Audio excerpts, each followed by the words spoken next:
investimento anjo, de investimento em tecnologia especializada, empreendedor linear, de investidor mão na massa, economia do cenário do investimento anjo no Brasil. People to be. Se você esteve entre os profissionais que atuaram na primeira fase da web, no final da década de 90, certamente o conhece. Se é da nova geração, possivelmente ouviu falar nele como um dos grandes empresários que fincaram os alicerces da indústria digital no país. Ele já foi chamado de Bill Gates brasileiro. Começou a mexer com computação antes da invenção dos microcomputadores. E esteve entre os bandeirantes da internet com a criação de um dos primeiros provedores de acesso discado no Brasil. Vendeu a empresa para uma multinacional, seguiu na operação e teve a honra de apertar o botão no IPO na Nasdaq, sacramentando 2 episódios de alto retorno do capital investido no mesmo negócio. Há algum tempo sem aparecer na mídia, tive a honra de entrevistar o empresário e investidor Marcelo Lacerda, fundador do Terra e hoje chairman da Magnopus, uma empresa com sede nos Estados Unidos e no Reino Unido que desenvolve tecnologias para criar experiências imersivas em projetos de realidade virtual, realidade aumentada, produções cinematográficas, aplicativos web e mobile para clientes como Sony Music, Disney e Amazon. Relembramos sua extraordinária trajetória nos primeiros anos da internet e falamos sobre sua nova jornada empreendedora depois de ter deixado o Terra. Ele até tentou se aposentar aos 42 anos e viveu um período sabático de 4 anos. Mas, claro, o chamado para voltar ao mercado foi mais alto e acabou se envolvendo como sócio executivo mão na massa em vários projetos no universo das telecomunicações, da TV a cabo e agora das novas tecnologias que irão novamente, assim como fez a internet, transformar a forma como vivemos. Com um olhar sempre no futuro, ele deixa uma previsão. Estamos inventando um novo ser humano. Ele será uma fusão bioeletrônica. Vamos ter implantes e estaremos full-time numa cloud. Para quem conhece o visionário Marcelo Lacerda, é bom anotar e acreditar no que ele diz. Confira agora os principais trechos da entrevista. Eu não era formado, eu comecei a trabalhar na Edisa em 81, na área de sistemas operacionais, e a gente já em 81, 82, a gente trabalhava com sistemas operacionais de micro. Na verdade, acho que meu primeiro projeto foi com um clone do 8085 da Intel que chamava Z80. E isso era 81 quando eu entrei na Edisa, a gente começou a fazer sistemas operacionais, inicialmente com um sistema operacional chamado CPM e MPM, que era um dos pioneiros da microcomputação, lá de Monterrey, né, da região de Silicon Valley. Quando eu tinha 24 anos, e já era um veterano da indústria, fui convidado para trabalhar nesse projeto da MX. Eu já trabalhava como engenheiro de software na Edisa, já tinha 3 anos, quase 4 anos. E eu ingressei nesse projeto em 84 e daí trabalhei 3 anos, né? Em 85 eu fui promovido a gerente do projeto, né? Tínhamos em torno de 10 pessoas e nós fizemos o software desse subsistema do AMX da Embraer. A AMX é um caça, né? Uhum. Até hoje a Força Aérea Brasileira usa, a Força Aérea Italiana usa, porque era um projeto conjunto, era um consórcio entre Embraer, a Itália e a Ermac. Junto com o Sérgio Preto, o meu sócio aí da vida. O Sérgio Preto te acompanhou a Me vida acompanhou, inteira. até hoje. Todas as empresas. A Nutec começou em 87. A Nutec ela mudou de nome 2 vezes. Uhum. Ela é fundada por nós dois em 87. Porque nasceu como software de correio eletrônico. Na verdade, era um processador de texto com correio eletrônico acoplado, com algumas funções de automação de escritórios. Na época se chamava automação de escritórios, né? Sim, esse foi um super pioneiro, assim, não tinha internet ainda, né? Uhum. Então você tinha aquelas arquiteturas de terminal e você conectava 2 sistemas Unix, né? E aí você ia povoando uma empresa através da interconexão dos departamentos. Em 89 ele virou meio uma espécie de standard para o mercado, então todo mundo usava. E aí a gente fez, na época tinha uma política no Brasil que era a política de reserva de mercado, né?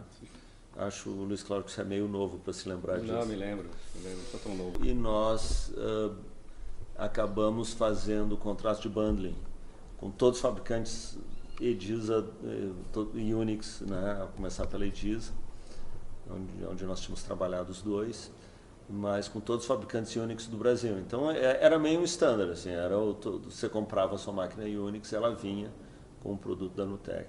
A gente acabou desenvolvendo junto com a Ediza, na fábrica de Gravataí, um terminal gráfico, que era seria uma coisa de outro mundo, né, na época. E quando isso foi lançado foi um super sucesso, o mercado ficou muito surpreso, né, de você ter um terminal que era uma conexão serial, mas que podia fazer desenhos. Ele tinha 16 tonalidades de cinza, não vai achando que era algo parecido com o que a gente tem hoje, mas a gente fez, a Ediza desenvolveu todo o firmware, né, toda a parte de hardware do terminal, a gente desenvolveu o software, e isso nos fez abrir a Nutec na Califórnia. No início de 92 eu me mudei para Mountain View e a gente abriu a Nutec em Silicon Valley, a Nutec em Mountain View.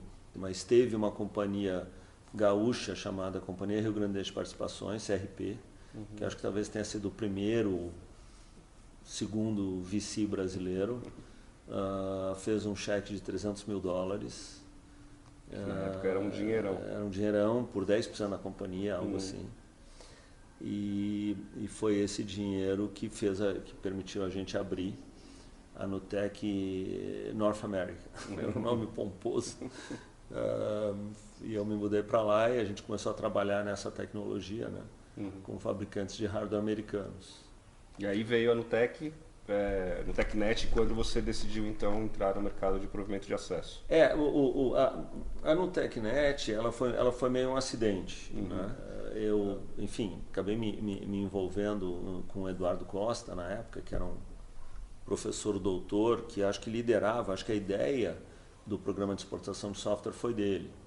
E a gente, evidentemente, era um fenômeno novo, né? Uma companhia pequena brasileira de software que tinha aberto um escritório fora e em Silicon Valley, né? Então eles me convidaram para uma espécie de conselho, uma espécie de steering committee que tinha. Isso era um trabalho voluntário, mas foi muito divertido. Nessa época fazia parte, estava o Ivan Moura Campos, e aí estava o Tadao, né, o Tadao Takahashi, que é acho que o grande pioneiro da internet no Brasil, o cara que fez a Rede Nacional de Pesquisa, a RNP. A internet no Brasil é a evolução da RNP, né? E eu gostava muito do Tadao, assim, achava ele um japonês gênio da Unicamp, professor doutor, aquelas coisas todas, eu achava mega chique. E a gente começou então a interagir, né? E quando começou o movimento já no governo Fernando Henrique da privatização do sistema Telebrás, eles estavam envolvidos, né? Nessa época a gente estava fazendo redes TCP/IP para bancos, né? A gente fez quase todos os bancos brasileiros, o Banco Brasil, Caixa Federal, Itaú, Bradesco, todos foram redes que a gente desenhou, né? Enquanto Nutec. E o ministro Sérgio Mota criou uma espécie de subcomitê, e o ministro argumentava, olha, a gente está começando um movimento de privatização, né? E não é justo que a internet já comece como um monopólio do Estado, né? Então a gente quer abrir para todo mundo, para oferecer e tal. Não, e aí o ministro, ele brincava, ele falava, pô, Lacerda, você é metido a ser o crâniozinho aí da internet, você não vai fazer um provedor de acesso? O governo lançou 3 manuais de como fazer um provedor de acesso, né? Esses manuais foram escritos pela Nutec, dentro da Nutec, por nós, porque o Tadao, pô, quebra essa aí para mim, escreve os manuais, na verdade ele pediu para escrever uma espécie de roteiro como fazer um SP. E a gente dividiu então esse roteiro na parte técnica, numa parte que era de gestão, né? Billing, gestão de site, a plataforma mais de acompanhamento de serviços de assinantes, e um terceiro manual de meio de marketing, assim, né? E aí uma vez o ministro falou, pô, Lacerda, você que se considera aí o crâniozinho da internet, você não vai fazer um provedor de acesso? Eu falei, olha, ministro, isso é coisa para quem tem dinheiro, né? Nós somos uma firma pequena, não temos capacidade de capital para fazer um negócio desse tamanho.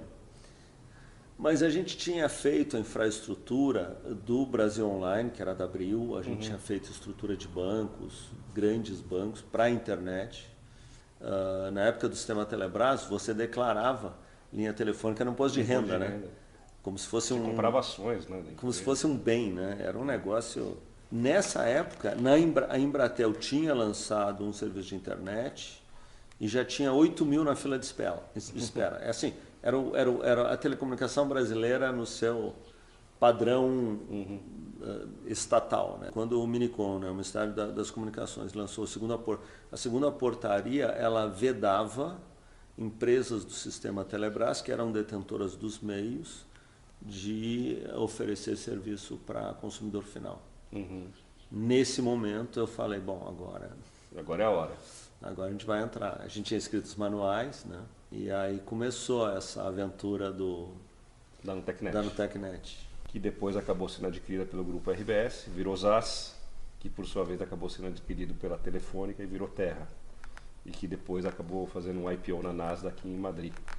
Conta essa fase aí, como é que foi assim, lançar um dos primeiros provedores de acesso? No final de 94, eu voltei para o Brasil, né? Um momento para mim importante foi quando eu fui almoçar com o Júnior, que eu gosto muito, uma pessoa espetacular que é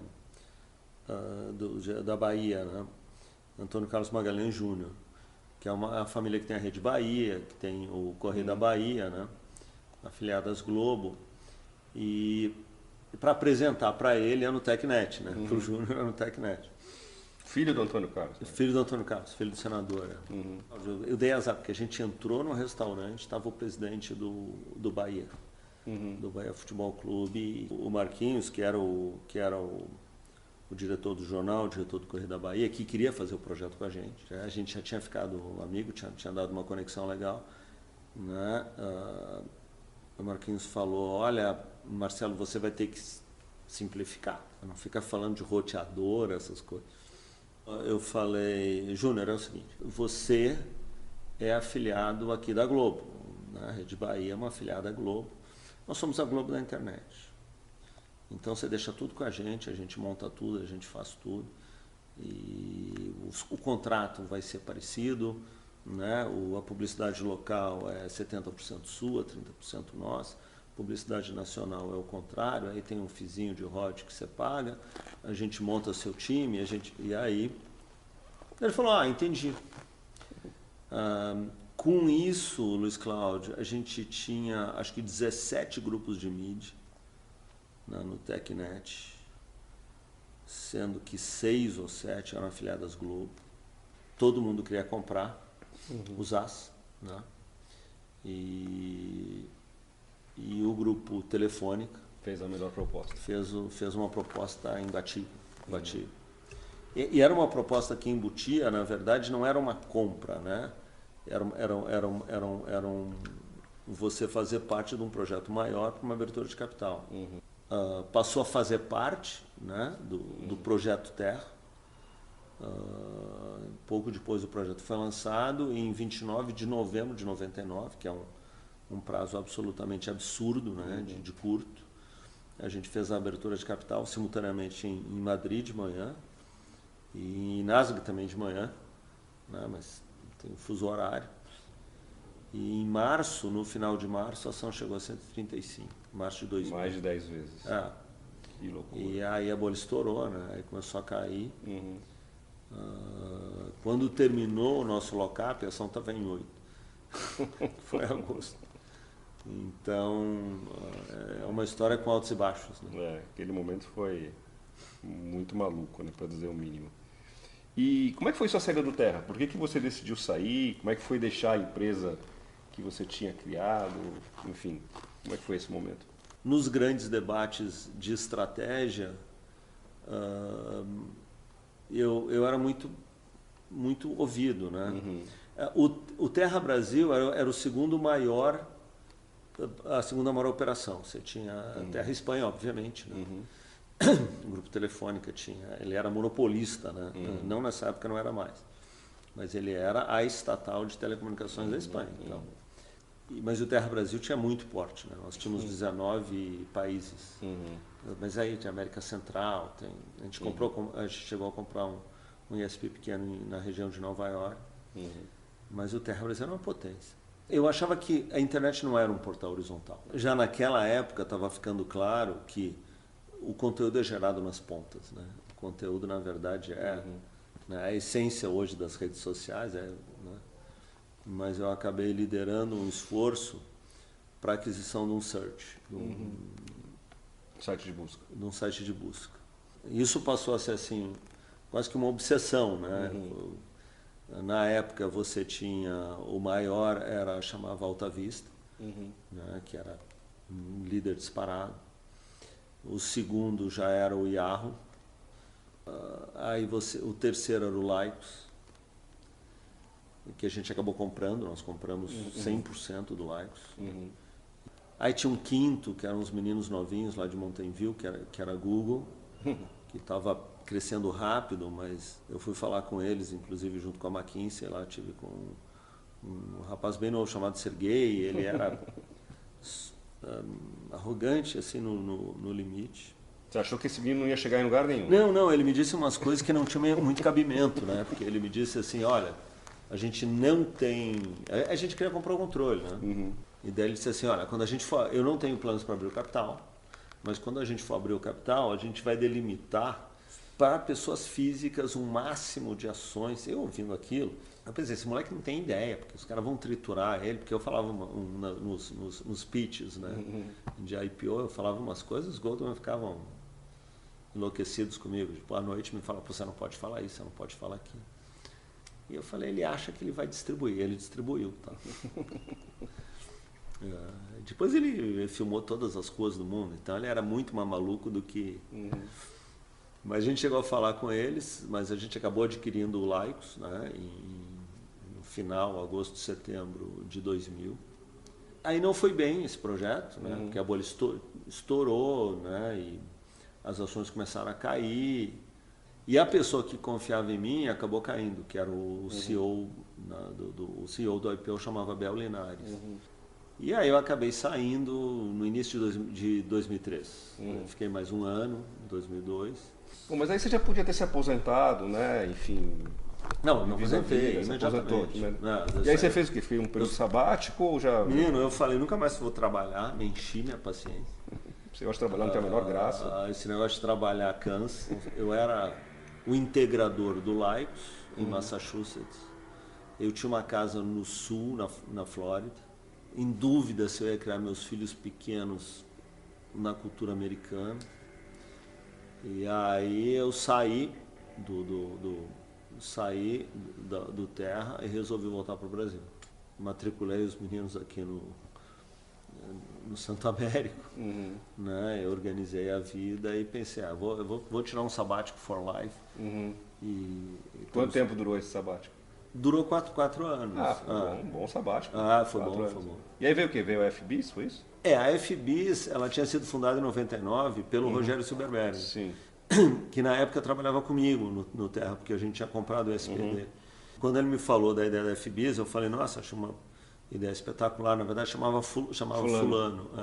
Fulano. Eu falei, nossa, Rogerinho, não só você vai fazer a sua empresa, como você é o seu investidor. Né? Eu fui o primeiro e único investidor lá no início. Acabei me envolvendo, acho, em 2006. Né? Acho que eu fui ajudar.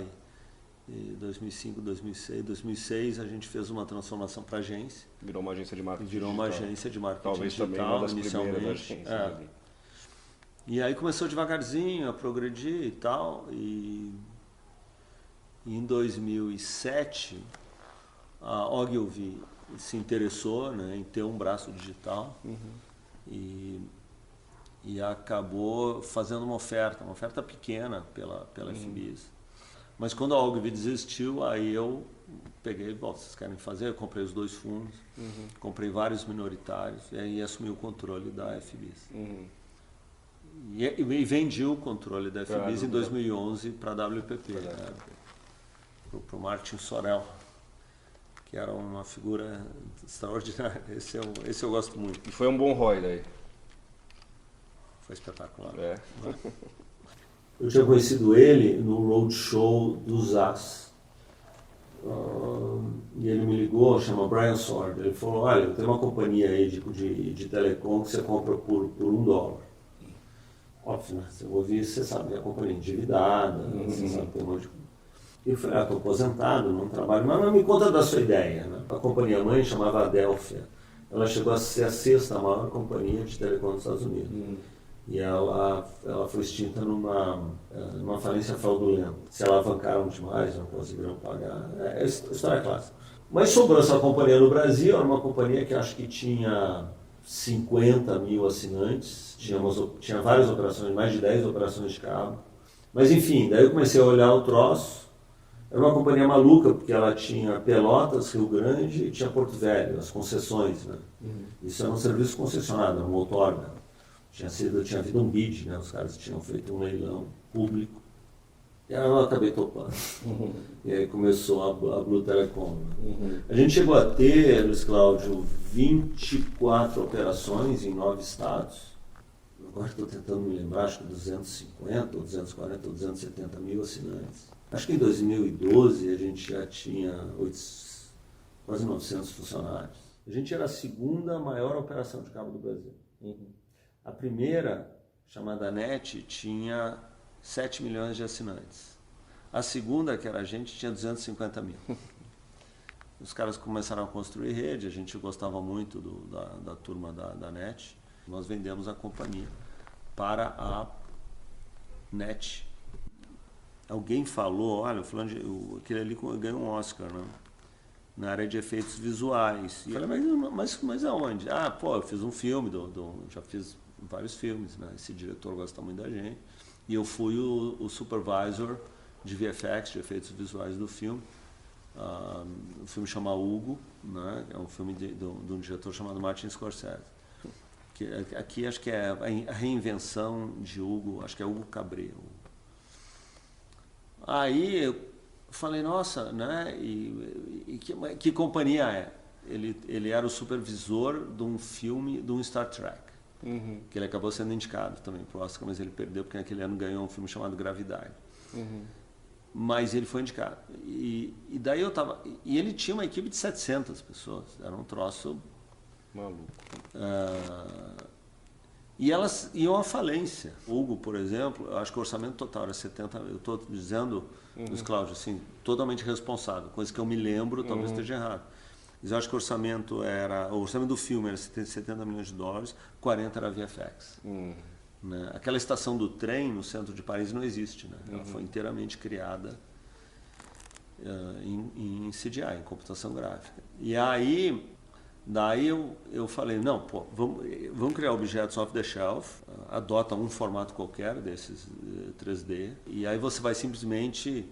A gente monta uma plataforma que simplesmente você trabalha esses objetos e tal. Os fundadores da minha empresa, que chama Magnopus, juntos eles trabalharam em mais de 30 filmes. Todos os Spider-Man. Né? Por exemplo, a fumaça, né? Tinha uma cena do Spider-Man que um carro começava a incendiar, a fumaça começava a espalhar. Tinha um cara em Stuttgart que sabia mecânica de fluidos. Então ele tinha desenhado os algoritmos para a nuvenzinha espalhando. Eu fiquei fascinado com esse troço. E aí eu falei, vocês estão fazendo tudo errado e eu acho que tem que fazer assim, a gente consegue trazer a margem para 70% de margem. Eu não tinha noção, mas não importa, né? Nos momentos que você está entusiasmado. Eles me ouviam com uma certa paciência, mas aí começaram a botar pilha. Aí eu fiz uma oferta pela companhia que eles trabalhavam, chamada Pixelmoon. Eu fiz uma oferta em 2012, início de 2012. O dono lá, que era um super empreendedor, ele, na verdade ele era alemão, mas ele morava bastante tempo em Los Angeles. Ele não aceitou a oferta, tinha sido uma oferta mega generosa, mas ele não concordou com a minha opinião. E aí a companhia começou a ir mal, começou a demitir. No início de 2013, essa turma falou, você ainda quer fazer a empresa? Porque nós vamos sair, né? Eles eram algumas das pessoas mais caras. Né? 2 deles tinham ganhado Oscar, né? 2 fundadores, o Ben Grossman e o Alex Henry. E daí eu falei, eu quero fazer a empresa. Eles falaram, pô, a gente não tem produto, a gente não tem uma ideia. Eu falei, mas eu tenho. E aí a gente fez um plano de negócio. O plano de negócio da Magnops foi feito aqui no Brasil. A gente fez e nós começamos, acho que a gente apertou a mão em julho, começamos em setembro de 2013. A Magnops. Que é uma produtora de efeitos especiais. Então, é ótimo você dizer isso. Ela não é. Ela, assim, a gente fez uma vez efeitos. A Magnops já fez mais de 100 projetos. Ela fez o primeiro, que foi para o Martin Scorsese, que pediu quase como um favor que eles fizessem, que a gente fizesse, mas ela é uma empresa de software, de algoritmos e de software, e que faz um pouco, tem uma parte estúdio, vamos dizer, né, que faz imagem. Mas qual que é o produto final?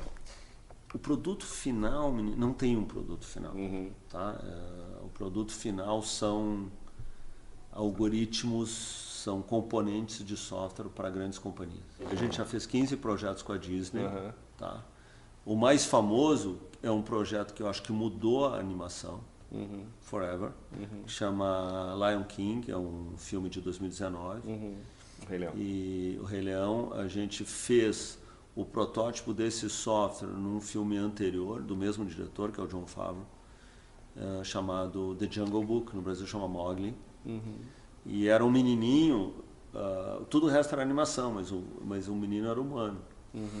Então a gente montou uma tractana em que a gente mapeava o movimento dos... A gente tinha um clouds, né, com NVIDIAs, com um monte de rendering rodando. A gente tinha o modelo biomecânico dos animais e eles andavam em volta do menino. O menino estava no fundo verde. Daí a gente botava um iPad na cara do filme Crew, então eles conseguiam dirigir o menino, porque os animais andavam em volta, né? E aí essa ideia, depois a gente sofisticou muito essa ideia, e foi o Rei Leão, o Lion King de 2019, foi um projeto de 3 anos, enlouquecedor, vários milhões de dólares, no nosso contrato com a Disney. E essencialmente a gente filmou o norte do Serengeti, fotografou, né, uns 50 hectares e reproduziu isso num estúdio em Playa Vista, no sul de Los Angeles. Vou ser um pouco metafórico, mas assim, uns paralelos. Foi a primeira animação filmada de dentro. Os caras entraram para dentro da animação, no cenário, com os animais, com as árvores, com as montanhas, com as cachoeiras, e eles dirigiram os animais como se estivessem dirigindo. É como você filmar dentro de um videogame. Foi feito com Oculus Rift, né? E a gente tinha milhares de... É um pouco que vocês criaram uma espécie de metaverso, assim. Não, totalmente. O metaverso é uma corruptela, né, de computação espacial, né, spatial computing. Isso. Mas eu gosto de conteúdo imersivo, então isso foi um grande prova de conceito de conteúdo imersivo. Esses algoritmos hoje, assim, o que os caras usam hoje em Light Panel, tem vários algoritmos nossos, né? A gente agora terminou em janeiro, a gente terminou o maior estúdio de Light Panel, todo o software é nosso, para a Amazon em Nova York.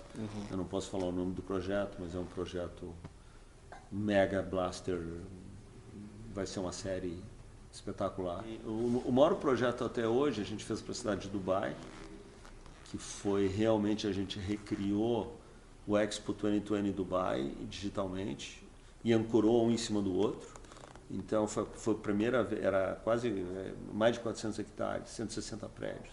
A gente reconstruiu tudo isso em software e ancorou o gêmeo digital em cima do prédio. Esse projeto, uma equipe de 70, 80 pessoas. E a Magnops é a empresa que hoje você mais se dedica, que você está ali hands-on, dia a dia, acompanhando? Eu tenho 6, né? Firmecas, que todas eu amo de paixão. E todas eu cuido. A Magnops ela é diferente porque eu sou cofundador da Magnops. Eu tive sorte porque eu caí numa posição em que as oportunidades elas desfilam, né? Mas acho que uma vez a cada ano, uma vez a cada 2 anos, aparece um gêniozinho. Essas criaturas, eu não sou um deles, tá? Mas eles existem. Então, Ben Grossman, eu acho que é. Você é um cara bom para achar esses caras, né? Pra achar. No segundo grau, fui um estudante brilhante, né? Eu era, e me achava, né? No vestibular lá da Federal, lá do Sul, eu fui mega bem. Só que você vai perdendo a velocidade. Quando chegou em Física 2, né? Cálculo eu sabia bem, inclusive eu fui monitor de cálculo. Matemática eu ia bem. Mas quando chegou no terceiro, quarto ano da faculdade, cadeira de ondas, a sensação que eu tinha, eu falava, pô, eu caí na primeira liga, mas eu sou um dos últimos da primeira liga. Os caras são muito bons. Né? Então, isso é um pouco a brincadeira que eu faço aqui, que tem pessoas que são diferentes. Né? Raciocínio abstrato, menino, eu não sei de onde é que vem, mas é um fenômeno a ser estudado. Acho que agora com a AI ele vai ficar ainda mais relevante. Mas o fato é que eu venho fazendo esses investimentos, né? Eu tenho acho que 6, todos eles eu acho um mais sensacional que o outro.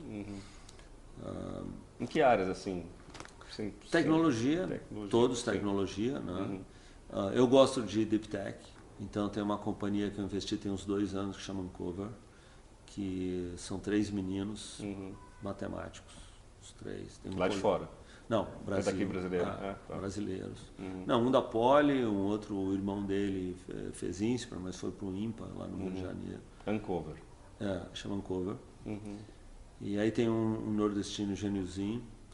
E eles estão fazendo, né, usando uma coisa que era meio básica, agora não é mais. É uma regressão, né, uma regressão linear, uma possibilidade, uma previsibilidade de audiência, inclusive em canais offline, para você fazer a alocação de investimentos em diferentes canais de mídia, todos digitais, desde influencer até TV aberta, e você poder real time ver as curvas de saturação por canal e ir desviando aquele bolo de investimento. A primeira apresentação deles eu fiquei em choque. Às vezes você está meio fim de dia, sem paciência. Eu vi a apresentação dos moleques e falei, meu. Aí eu tentei não demonstrar. Né? Aí na segunda, aí eu falei, tá. 2022 eu fiz uma companhia chamada VR Glass, com a turma lá do Grupo Anima, né, que está co-investindo comigo, que são os craques, são sensacionais. É um óculos de realidade virtual? Não é, o nome está trocado. É, na verdade, uma plataforma para desenvolvimento de conteúdo imersivo. Tá. Ela tem muito a ver com a Magnópolis, porque a Magnópolis é Deep Tech. Né? Inclusive, essa companhia a gente tem que mudar o nome dela, porque o nome do produto é Virtual Town. E é sensacional, né? E tem tudo a ver. Né? Mas, aos poucos, as duas companhias estão se conectando, porque o que esse menino brasileiro faz, ele é um integrador de vários componentes. Né? E a Magnópolis está desenvolvendo um mega componente. Os clientes da Magnópolis são Meta, Disney, Amazon. Tem um que fabrica celular em Cupertino. Tem uma tal de Apple. Tem assim, a Magnópolis ela é meio que uma boutique, né? E muito cara, né? Mas o que a empresa brasileira está fazendo é pegando tecnologias como a da Magnópolis, combinando com outras e deploying, implementando isso. Nossa companhia já tem clientes como Oracle aqui no Brasil, Banco do Brasil, Oracle. Essa VR Glass. A VR Glass, Deloitte, enfim, Sodexo, enfim, tem grandes clientes já. Né? Eu vou para dentro das empresas, né? E brigo, xingo. É investidor hands-on, vai lá e eu quero desenhar o produto junto. Eu quero desenhar o produto junto. Mas esse é teu grande ativo, né? Especificamente, além eu quero do dinheiro, me meter, dar palpites não solicitados, palpites irresponsáveis e desenhar o produto junto. E é curioso que você passou ao longo da tua carreira acompanhando o nascimento de todas essas novas tecnologias que criaram um grande impacto, fizeram grandes transformações no mundo, e você está sempre acompanhando as novas tendências. Eu não sei se você reparou, mas você está fazendo 40 anos de carreira. Onde você enxerga o Marcelo Lacerda daqui a 5 anos? Ou em Maresias, eu acho que tem um fenômeno maior, imensamente maior que o Marcelo Lacerda, que é a invenção da humanidade. Né? Uhum. Se você olhar para o livro original lá do Ray Kurzweil, Singularity is Near, né? O desenvolvimento de vários domínios de conhecimento humano, eles exponenciaram. Então eu acho que a gente está inventando um novo ser humano. Eu acho que, né, a gente é um prototipão, temos aqui o nosso jeitão, né? Eu acho que ele é uma fusão bioeletrônica, né?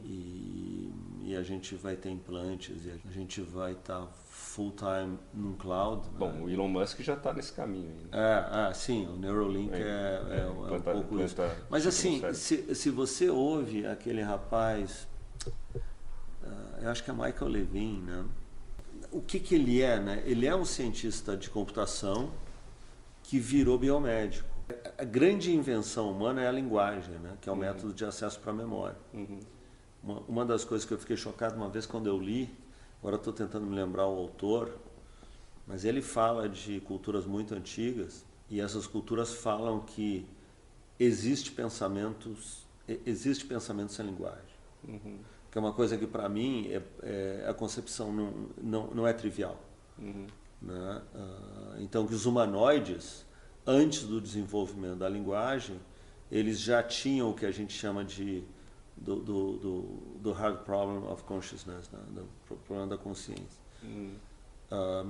Mas voltando, então, se você vai olhando, né, a invenção da célula eucariótica levou 1 bilhão de... eu não sei quanto tempo. Né? Agora, a invenção da linguagem foi ontem, 70 mil anos, 60 mil anos, 80 mil anos. Né? E esses super-humanos, por exemplo, eu estava falando, acho que desse Michael Levin, eu não tenho certeza, mas acho que ele é Michael Levin. E ele tá conseguindo mapear, porque agora você consegue, na parede celular, você consegue ver variações de microvolts, coisa que antes você não conseguia, né? Porque antes você achava que as células se falavam através de troca química, né? E na verdade, 70% da energia que a célula gasta é para manter um dipolo na parede celular, e ela faz variações, então elas se falam entre si por pequenas variações elétricas. Se isso é verdade, a gente poderia até acelerar essa questão metabólica, né? E com isso talvez você consiga diminuir muito, ou até eventualmente parar o envelhecimento. Então, assim, além de você conseguir pensar muito mais rápido, e você não vai mais precisar da memória para o acervo, não pro combinacional sim, mas pro acervo que é puramente informação, você vai estar conectado na nuvem o tempo todo. Então, assim, caso a gente não se mate por uma idiotice qualquer, que acho que sim, boa chance de acontecer, caso a humanidade não se extinga,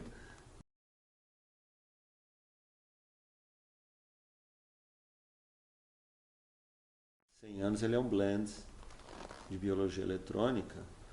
Agora, quando você fala do Marcelo, eu não sei o que acontece daqui a 10 anos. Eu acho que você vai ter, em cima da realidade, estou falando de realidade física, você vai ter um tecido digital. Isso aqui vai funcionar como head-up display.